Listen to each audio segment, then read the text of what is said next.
29শে March দুর্ঘটনায় মৃত্যু হয় অভিনেতা রাহুল অরুণোদয় বন্দ্যোপাধ্যায়ের। তারপর থেকে অনেক কিছুই ঘটে গিয়েছে ইন্ডাস্ট্রির অন্দরে।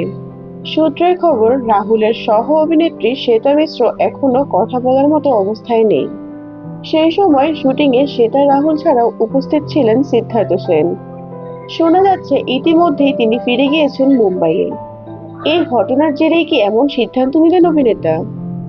অসমের ছেলে সিদ্ধার্থ কর্মসূত্রে প্রথমে মুম্বাইয়ে থাকতেন তিনি। সেই সূত্রে অভিনেতার পরিবারের সবাই এখন মুম্বাইয়ের বাসিন্দা।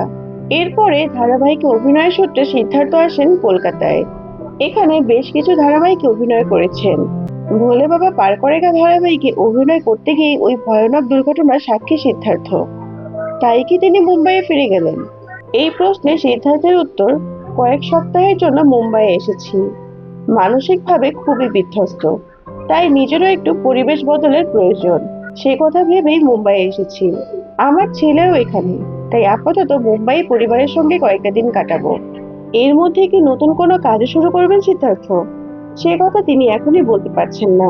রাহুলের ঘটনা তার মনে খুবই প্রভাব ফেলেছে, ফলে নতুন কোনো কাজে সুযোগ এলেও তা করবেন কিনা সেই সিদ্ধান্ত নিতে পারেননি। অন্যদিকে শ্বেতাও মানসিকভাবে খুবই ভেঙে পড়েছেন।